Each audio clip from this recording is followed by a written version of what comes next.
केलाय, मारहाण करणाऱ्यांना अशी बढती दिली जात असेल तर हे कितपत योग्य असा सवाल उपस्थित.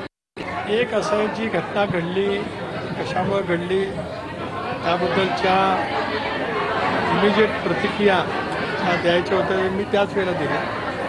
त्या घडलेल्या घटनांची मी तीव्र शब्दामध्ये निषेधही त्या ठिकाणी केला.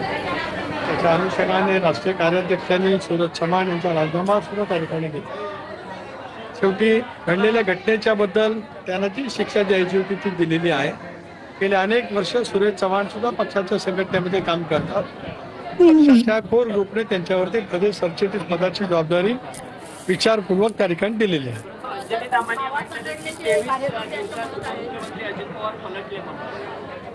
एक असं आहे की प्रत्येकाला लोकशाहीमध्ये टीका टिप्पणी करण्याचा अधिकार असतो आणि प्रत्येक राजकीय पक्षाला त्यांचे निर्णय घेण्याचा सुद्धा लोकशाहीमध्ये अधिकार असतो.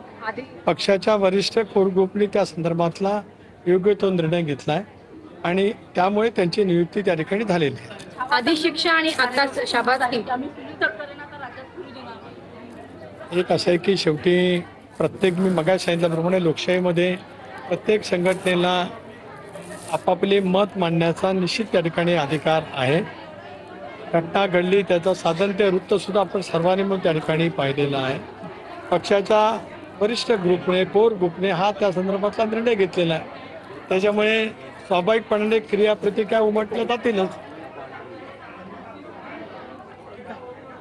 रायगडच्या पालकमंत्री पदाच्या संदर्भात सातत्यानं वाद जो आहे तो उफाळून येतो. तुमच्यावरती सातत्याने टीका जी आहे ती शिवसेनेच्या आमदारांकडून होते.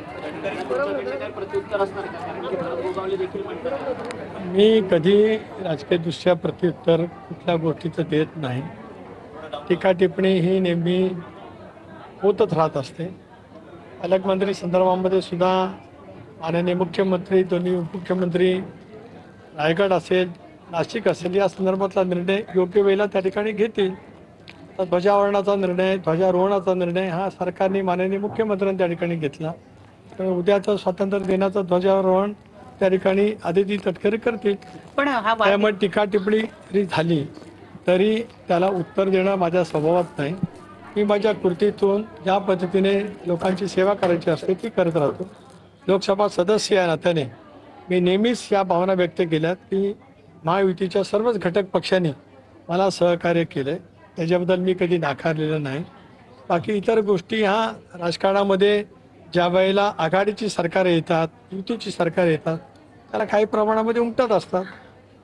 खरं तर तुम्ही प्रतिक्रिया दिलेली आहे, पण तरी सुद्धा प्रश्न असा आहे की गोगावले आणि तटकरे यांच्यामधला वाद इतका विकोपाला गेलाय का की सरकारला त्याबद्दल निर्णय घेता येत नाही आणि म्हणून पालकमंत्री पदासारखं जे पद आहे त्याला भरण्यासाठी किंवा त्याच्यावर निर्णय घेण्यासाठी इतका कालावधी लागतो.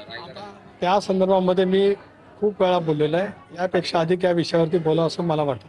सर, हिंदी में जानना चाहेंगे जिस तरीके से पूरे एनसीपी की लगातार बैठक शुरू है अलग अलग जिले में, क्या कहना चाहेंगे सर? राष्ट्रवादी कांग्रेस पक्ष की महिला संगठन रूपाली चाकणकर के नेतृत्व में चल रहा है. आज हमारे पूरे राज्य के विभिन्न जिलों से जिलाध्यक्ष, स्टेट के पदाधिकारी वहाँ पे आए थे. हमारी सांसद सुनेत्रबेनी पवार उन्होंने भी मार्गदर्शन किया. महिला बाल कल्याण मंत्री अदिति तटकरे उन्होंने भी यहाँ पे आके मार्गदर्शन किया.